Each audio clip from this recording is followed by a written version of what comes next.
Welcome to Shri news bulletin. ముందుగా headlines. Anganwadi సెంటర్లో మురిగిపోయిన గుడ్లు.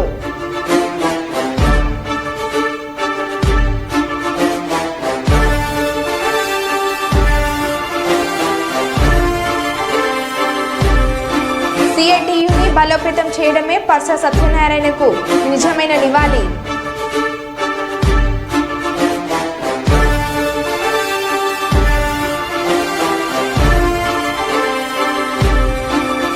తూర్పుగోదావరి జిల్లాలో పిహెచ్సి కేంద్రం వద్ద ఆశా వర్కర్ల ధర్నా.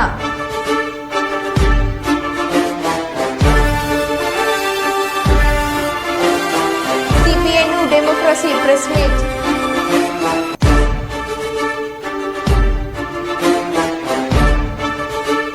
హన్మకొండలో చోటు చేసుకున్న వింత సంఘటన.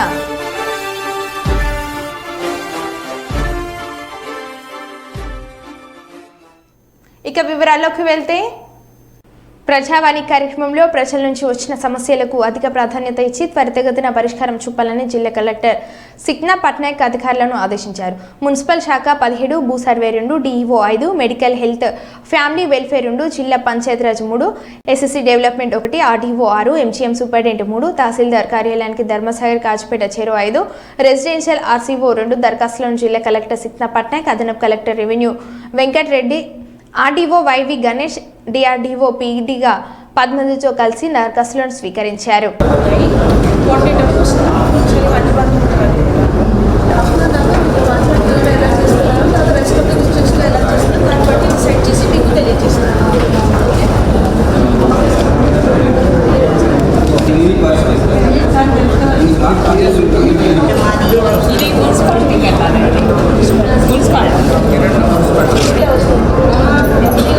ముఖ్యమంత్రిగా నారా చంద్రబాబు నాయుడు ప్రమాణ స్వీకారం చేయబోయే సభా ప్రాంగణం వద్ద విజయవాడ ఎంపీ కేశినేని శివనాథ్ పనులు పరిశీలన.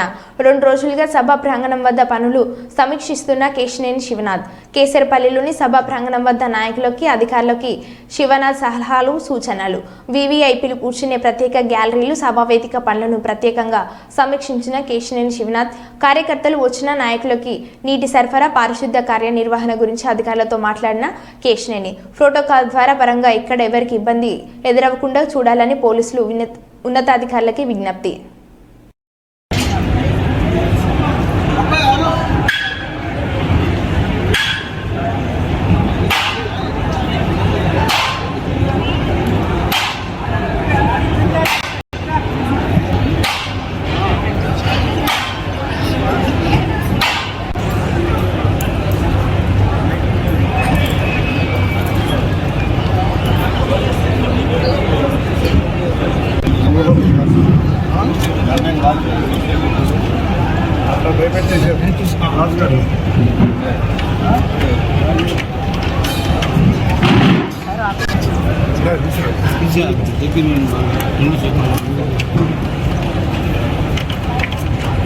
ఖమ్మం డిపోకి చెందిన ఏపీ 36Z0067 డోర్నకల్ నుంచి 11:40 ప్రయాణికులతో ఖమ్మం వెళ్తున్న క్రమంలో ఒక్కసారిగా బస్సులో ఉన్న కేబుల్ వైర్లకు షార్ట్ సర్క్యూట్ కావడంతో మంటలు చెలరేగాయి. దీంతో బస్సులో ఉన్న ప్రయాణికులు కిందికి దిగి పరుగులు తీశారు. అక్కడున్న స్థానికులు బకెట్లతో నీళ్లు పోసి మంటలు ఆర్పడంలో పెను ప్రమాదం తప్పింది. అక్కడే నిలిపివేసిన బస్సు.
నా పేరు రాము అండి. ఖమ్మం నుంచి డోనకర్కి వచ్చిన బస్సు జనాన్ని తీసుకొని బయలుదేరే టైంలో మూమెంట్లో బస్సు షార్ట్ సర్క్యూట్ అయ్యి నిప్పు అంటుకుంటే పక్కన స్థానికులు అందరం చూసి ఇప్పుడు ఆర్పి మంటలను ఆర్పి కలర్ పెట్టడం సరైన ప్రమాదం తప్పింది. జనాలు బస్సులు ఉన్న వాళ్ళు బయటికి పరుగులు తీశారు. ఏపీ బీజేపీ శాసనసభ పక్ష సమావేశం ప్రారంభమైంది. బీజేపీ రాష్ట్ర కార్యాలయంలో మంగళవారం ఆ పార్టీ ఎమ్మెల్యేలతో పురంధేశ్వరి సమావేశమయ్యారు. ఈ సమావేశంలో బీజేపీ శాసనసభ పక్ష నేత ఎంపికపై చర్చ జరగనుంది. ఈ సందర్భంగా పురంధేశ్వరి మాట్లాడుతూ ప్రజల కూటమిపై విశ్వాసంతో మంచి విజయం అందించారు. శాసనసభ పక్షం భేటీలో మా అభిప్రాయాలు వివరిస్తాం. రేపు సీఎం ప్రమాణ స్వీకార సభకు మోడీ, అమిత్ షా రానున్నారు అని చెప్పారు. అందించినటువంటి ఈ విజయానికి ఖచ్చితంగా ఎన్డీఏ కూటమి న్యాయం చేస్తుంది. అది భరోసా మేము ఖచ్చితంగా రాష్ట్ర ప్రజలకు ఇవ్వదలిచాము. ఇవాళ ఎన్డీఏ కూటమి మీటింగ్కి వెళ్తున్నాము. అక్కడ విషయాలన్నీ కూడా చర్చించుకోవడం జరుగుతుంది.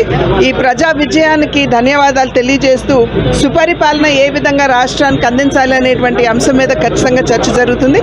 అదేవిధంగా రేపు జరగబోయేటువంటి ప్రమాణ స్వీకారోత్సవం ఏదైతే ఉందో దానికి సంబంధించి కూడా అరేంజ్మెంట్స్ వాటన్నిటికీ సంబంధించి ఇవాళ చర్చకని చెప్పి మేము అందరం కూడా ఎన్డీఏ భాగస్వాములు అయినటువంటి మేమందరం కూడా వెళ్ళడం జరుగుతుంది.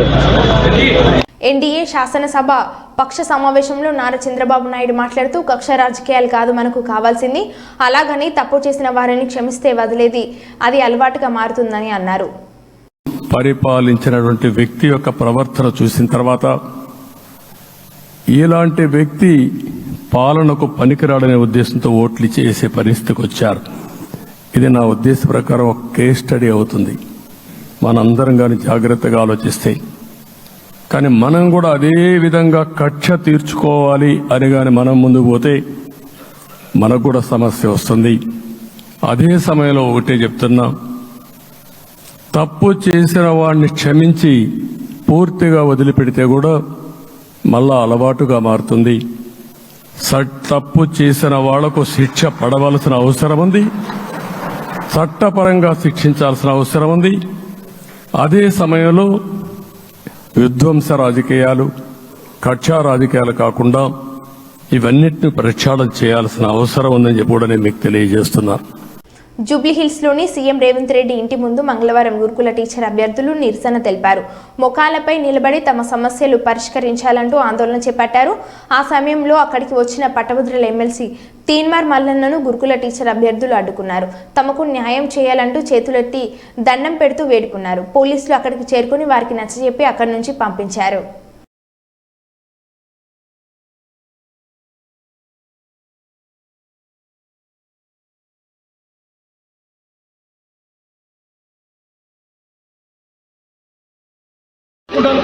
ఇది కూడా వేసుకోవచ్చు కదా, జరిగిన తప్పులను మీరు చేస్తున్నారు. ఇప్పుడు కూడా తప్పడమే మార్చమంటున్నాం. మాకు అన్యాయం చేయమంటారు. ఎలక్షన్లో మాట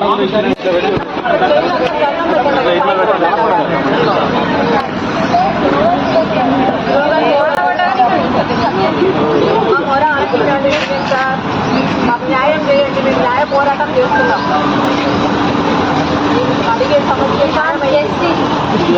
అంటే మీకు న్యాయం చేయాలి కదా, మొత్తానికి అంతిమంగా మీకు తప్పు జరిగింది, తప్పుడు మాకు న్యాయం చేయాలి.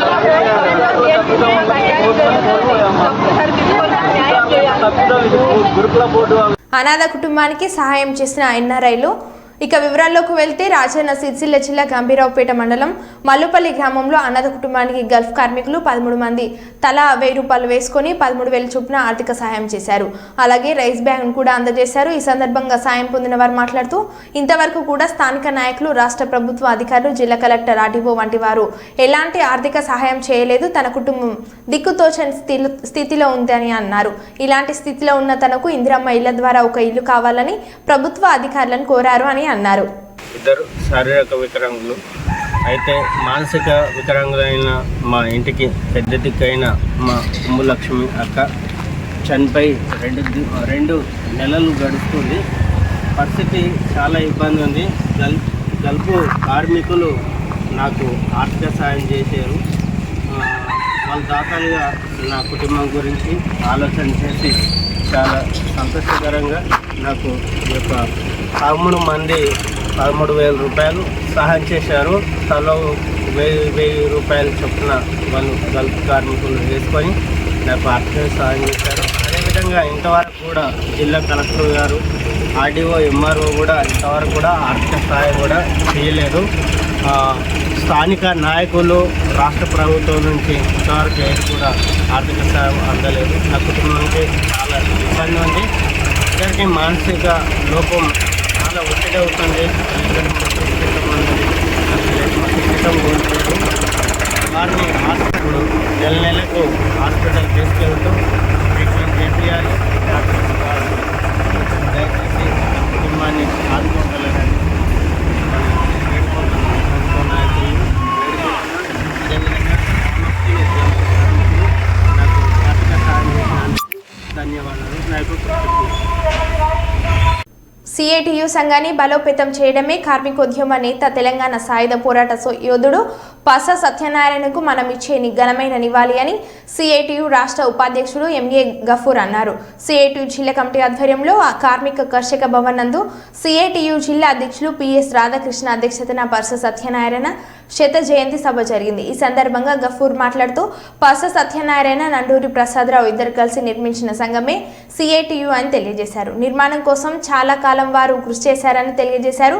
పస సత్యనారాయణ గుంటూరు జిల్లా కంబంపాడు గ్రామంలో జన్మించాడని, ఆయన వృత్తి కోసం సింగరేణి బొగ్గు గనుల దగ్గరికి వెళ్లడం జరిగిందని, అక్కడ పనిచేస్తూనే సింగరేణి కాలరీస్ లో కార్మిక సంఘాన్ని ఎంతో కష్టపడి నిర్మించడం జరిగిందని తెలిపారు. ప్రజాస్వామ్యం కావాలా? అప్పుడు నిజాంలో మాత్రమే నిజాం ప్రభుత్వం, మిగతా బ్రిటిష్ ప్రభుత్వం. ఆ తర్వాత స్వాతంత్రం వచ్చిన తర్వాత ఇక్కడ స్వతంత్ర ప్రభుత్వం, అక్కడేమో నిజాం ప్రభుత్వం. అక్కడ ఎలాంటి ప్రాథమిక హక్కులు ఉండేట్టు కాదు. ఈయన కార్మిక సంఘాల్లో పనిచేస్తూనే తెలంగాణ ఉద్యమంలో, తెలంగాణ విముక్తి కోసం ఆంధ్ర మహాసభ తరఫున ఏదైతే కార్యక్రమాలు జరుగుతున్నాయో, ఇతను కార్మిక సంఘంలో చురుగ్గా ఉన్నాడు. నిజాం ప్రభుత్వానికి వ్యతిరేకంగా జరిగే ఆందోళనలో పాల్గొంటున్నాడు. ఇతను చాలా డేంజర్ వ్యక్తి అని రిపోర్ట్ పోయిన తర్వాత ఈయన అరెస్ట్ చేయడం, చిత్రహింసలు పాలు చేయడం, జైల్లో పెట్టడం అన్నీ జరిగాయి.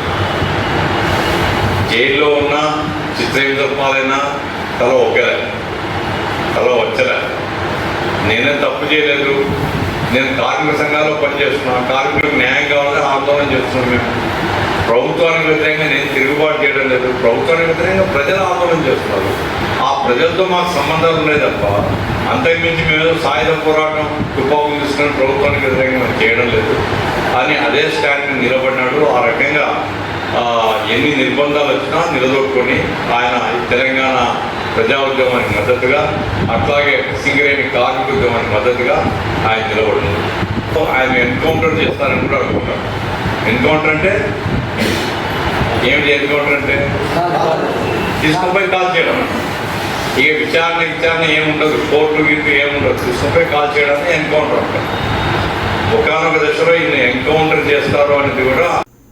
ఎన్టీపీసీ ఐఎఫ్టీయు కార్యాలయంలో సిపిఐ న్యూ డెమోక్రసీ ఆధ్వర్యంలో 2024 లోక్సభ ఎన్నికల ఫలితాలు, పరిణామాలపై ప్రెస్ మీట్ ద్వారా సిపిఐ న్యూ డెమోక్రసీ కేంద్ర కమిటీ నాయకులు కామ్రేడ్ జేవి చలపతిరావు వివరించారు. ఆర్ఎస్ఎస్ బీజేపీ నాయకత్వాన నరేంద్ర మోడీ ప్రభుత్వం దేశంలో ఫాసిస్టు వ్యవస్థను ఏర్పరిచే ప్రయత్నాల ఉధృతిని కోల్పోయిందని, వాస్తవంగా ఎన్నికల్లో ఇదే అత్యంత ముఖ్యమైన విషయంగా ఉందన్నారు. రాష్ట్రంలో కాంగ్రెస్, కేంద్రంలో ఎన్డీఏ మీద అలయన్స్ పార్ట్నర్స్ పై ఆధారపడిన ప్రభుత్వం అధికారంలోకి వచ్చాయని అన్నారు. కాబట్టి రాష్ట్రంలో, కేంద్రంలో రాజకీయ పరిస్థితి ప్రజలకు, ప్రజా ఉద్యమాలకు అనుకూలంగా ఉందన్నారు. మా పార్టీగా ప్రజల సమస్యలపై ప్రజా ఉద్యమాలు తీవ్రతరం చేసే రాజకీయ ప్రయత్నంలో ఉన్నామన్నారు. ప్రభుత్వాలు ప్రజల ఆకాంక్షలను నెరవేర్చాలన్నారు. స్వామినాథన్ కమిషన్ అమలు చేయాలని, కార్మిక వర్గం ఎదుర్కొంటున్న 4 లేబర్ కోడ్లను ఎత్తివేయాలన్నారు. నిత్యావసరాలపై అధిక ధరను అరికట్టాలన్నారు. ఎన్నికల్లో అధికారంలోకి వచ్చిన ప్రభుత్వాలు ప్రజల మౌలిక సమస్యలు, విద్య, వైద్యం, వ్యవసాయ తదితర రంగాలపై దృష్టి పెట్టాలని డిమాండ్ చేశారు. ప్రభుత్వాలు ప్రజల ఆకాంక్షలు 10 సంవత్సరాలతో చేస్తున్నటువంటి అనేక పోరాటాలు ఉన్నాయి. ముఖ్యంగా రైతు పోరాటం, స్వామినాథన్ కమిషన్ డిమాండ్ అనేది అమలు చేయాలి. మద్దతు ధర అనేటువంటి గుర్తించాలి, రుణమాఫీ చేయాలి, వ్యవసాయ సంక్షోభాన్ని పరిష్కరించాలి, కార్మిక వర్గం ఎదుర్కొంటున్నటువంటి లేబర్ కోడ్ ఎత్తివేయాలి, నిజవేతనాలను అందివ్వాలి, వాళ్ళ యొక్క నిజవేతనాలు పెంచాలి. ఇది కార్మిక వర్గం. విద్య వైద్య రంగాలను కూడా బడ్జెట్లో కేంద్ర రాష్ట్ర ప్రభుత్వాల బడ్జెట్లో 10% బడ్జెట్ అనేటువంటిది విద్యా వైద్య రంగాలకు కేటాయించాలి. అది విద్యా వైద్య రంగాలు అనేటువంటిది మానవ వనరులు, అది సమాజం యొక్క స్ట్రెంగ్త్, దాని మీద కేటాయింపులు అనేటువంటిది చేయాలనేది కేంద్ర రాష్ట్ర ప్రభుత్వాలకు విజ్ఞప్తి చేస్తున్నాం. రేవంత్ రెడ్డి ప్రభుత్వం తక్షణం చేసిన వాగ్దానాలు 6 గ్యారెంటీలు 5 న్యాయాలు అమలు చేయాలనేటువంటి డిమాండ్ చేస్తున్నాం.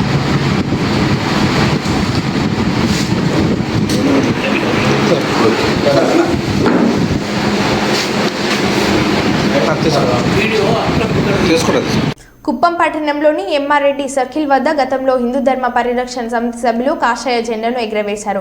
అప్పట్లో వైసీపీ నాయకులు కాషాయ జెండా తొలగించి వైసీపీ జెండాలను ఎగురవేశారు. ఎన్డీఏ కూటమి అధికారంలోకి రాగానే ఆదివారం రాత్రి ఎన్డీఏ నాయకులు హిందూ ధర్మ పరిరక్షణ సమితి సభ్యులు ఎంఆర్డీ సర్కిల్ వద్ద వైసీపీ జెండాను తొలగించి కాషాయ జెండా ఎగురవేశారు. ఎంఆర్డీ సర్కిల్కు ఛత్రపతి శివాజీ సర్కిల్గా పేరు మార్చారు.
దేవా కొద్దిగా దేవా కొద్దిగా ఓకే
గోదార్ఖని ఐఎఫ్టియు కార్యాలయంలో ఈరోజు తెలంగాణ గోదార్ఖని లోయ బొగ్గుఖని కార్మిక సంఘం రాష్ట్ర కమిటీ సమావేశంలో సంఘం రాష్ట్ర అధ్యక్షులు ఎండి చాంద్ పాషా అధ్యక్షతన జరిగింది. ఈ సమావేశంలో టీజీఎల్బీకేఎస్ అధ్యక్షులు టి శ్రీనివాస్ మాట్లాడుతూ గత 10 సంవత్సరాల కాలంలో టీఆర్ఎస్ ప్రభుత్వం గాని కార్మిక వర్గానికి ఇచ్చిన ఏ ఒక్క హామీ అమలు చేయలేదు. బొగ్గు ఆధారిత పరిశ్రమలు నెలకొల్పోతున్నామని, తద్వారా కోల్ బెల్ట్ ప్రాంత నిరుద్యోగులకు ఉపాధి అవకాశాలు మెరుగుపరుస్తున్నామని, కొత్తగా భూగర్భ పనులు ఏర్పాటు చేస్తామని అనేక హామీలు ఇచ్చి విస్మరించిందని అన్నారు. ఫలితంగా ప్రజలు గాని కార్మికులు టీఆర్ఎస్ ప్రభుత్వాన్ని తిరస్కరించి కాంగ్రెస్ ప్రభుత్వాన్ని గెలిపించారు. గతం నుంచి పెండింగ్ లో ఉన్న కార్మిక వర్గానికి ఇచ్చిన హామీలన్నీ కూడా అమలు చేస్తున్నామని, కాంగ్రెస్ ప్రభుత్వం కార్మిక వర్గానికి వాగ్దానం చేసిందని, ప్రభుత్వం ఏర్పడి 6 నెలలు అయింది. సింగరేణిలో కూడా ఎన్నికలు జరిగి ప్రతినిధి గుర్తింపు సంఘాలుగా ఏఐటియుసి, ఐఎన్టీయూసీలు సింగరేణిలో కొనసాగుతున్నాయని అన్నారు. ప్రధానంగా ఆనాడు బొగ్గు ఆధారిత పరిశ్రమలు నెలకొల్పుతానని చెప్పింది. అదేవిధంగా ఐటీ మినహాయింపు ఇస్తానని చెప్పింది సింగరేణి కార్మికులకు. అదేవిధంగా పేర్ల మార్పు ఏదైతుందో అది పెద్ద సమస్యగా ఉంది, వాటిని మారుస్తానని చెప్పింది. హౌసింగ్ అదేవిధంగా ప్లాట్స్ కూడా అందరికి కార్మికులు ఇవ్వాలనేటువంటి మేము డిమాండ్ చేస్తూ ఉన్నాం. ఈ సమస్యలు ప్రధానంగా సింగరేణి బతుకు భవిష్యత్తు ఏదైతుందో ఉద్యోగ ఉపాధి అవకాశాలు ఇక్కడ తగ్గినాయి, ఓపెన్ కాస్ట్లు పెరిగినాయి, 100 గంటలుగా మారుతున్నటువంటి ఒక పరిస్థితి ఉంది. ఇవేవి కూడా పరిష్కరించలేదు.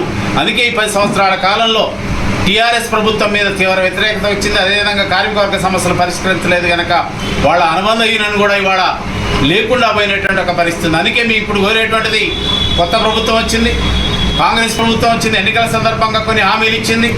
గతంలో బీఆర్ఎస్ ప్రభుత్వం ఇచ్చినటువంటి హామీలన్నీ అమలు చేస్తానని ప్రకటించింది కనుక మేము కోరేటువంటిది, కాంగ్రెస్ ప్రభుత్వాన్ని కూడా ఈ సింగరేణి మీద దృష్టి సారించి ఈ గత సమస్యలు దీర్ఘకాలికంగా ఉన్నటువంటి సమస్యలు అవుతున్నాయో ఈ సమస్యల పరిష్కారానికి కృషి చేయాలని మేము కోరుతా ఉన్నాం. అదేవిధంగా రికగ్నైజ్డ్ రిప్రజెంటేటివ్ యూనియన్లుగా ఉన్నటువంటి ఏఐటీసీ అదేవిధంగా ఐఎన్టీసీ 2 యూనియన్లు కూడా వాళ్ళ ప్రభుత్వంలో ఒక రకంగా భాగస్వాములుగా ఉన్నాయి కనుక కార్మిక వర్గానికి ఇచ్చినటువంటి హామీలు ప్రభుత్వం కానీ ట్రేడ్ యూనియన్లు కానీ వాడు తక్షణం పరిష్కారాన్ని పూనుకోవాలనేటువంటిది మేము ఐఎఫ్టీగా వాళ్ళని కోరుతా ఉన్నాం. అట్లా లేనట్టయితే తిరిగి బీఆర్ఎస్ గవర్నమెంట్ అమలు చేయనటువంటి అంశాల మీద తిరిగి గోదావరిలో బుగ్గరి కార్మిక సంఘం ఐఎఫ్టీగా తిరిగి ఆందోళన కార్యక్రమాలు చేపడతామనేటువంటిది కార్మిక వర్గానికి తెలియజేస్తా ఉన్నాం. ఈ ప్రభుత్వాన్ని తక్షణం జోక్యం చేసుకొని సమస్యలు పరిష్కరించాలని కోరుతాం. జగిత్యాల పట్టణం హుస్నాబాద్లో 12 గుంటల గన్ను నకిలీ పత్రాలు సృష్టించి నిందితులు కబ్జా భూమిని విక్రయించగా వచ్చిన డబ్బులను సమానంగా పంచుకునేందుకు ఒప్పందం. బాధితురాలు కీర్తి విజయలక్ష్మి ఫిర్యాదుతో వెలుగులోకి వచ్చిన భారీ కుంభకోణం. ఇప్పటికే దీర్ఘకాలిక సెలవుల్లో వెళ్లిన మున్సిపల్ కమిషనర్ అనిల్ బాబు మరో నిందితుడు ఇమ్రాన్ పరారీలో ఉన్నట్లు పేర్కొన్న పోలీసులు నిందితులపై 409, 420, 467, 471, 468, 120B ఐపీసీ కింద కేసులు నమోదు చేస్తానని చెప్పారు.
డబుల్ బెడ్రూమ్ ఇండ్ల ఆక్రమణను అడ్డుకున్న అధికారులు.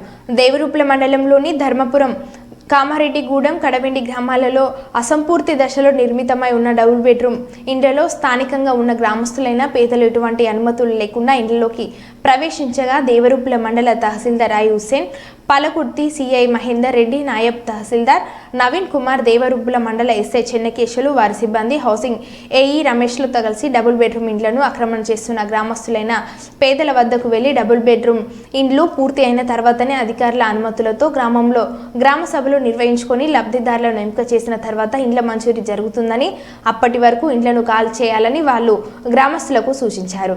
వారి వెంట కాంగ్రెస్ పార్టీ నాయకులు మొల్గురి రమేష్, పులి పుంపుల భాస్కర్, చింత నిఖిల్, కాంట్రాక్టర్ యాదగిరి గ్రామస్తులు ఉన్నారు.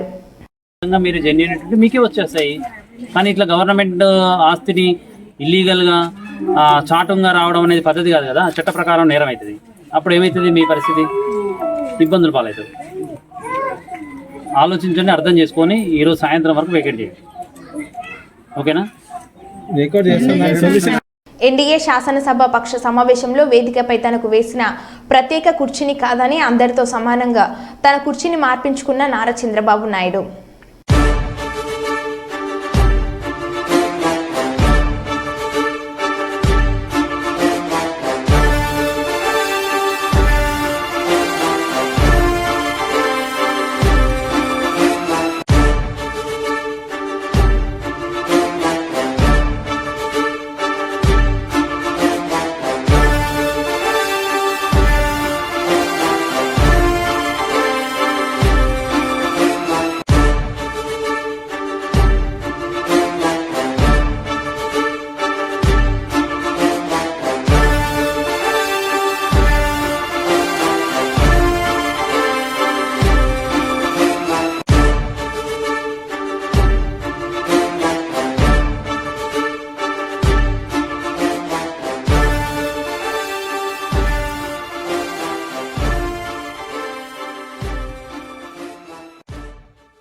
మరో బులెటిన్లో మళ్ళీ కలుద్దాం. Stay tune. Shri news. Shri news.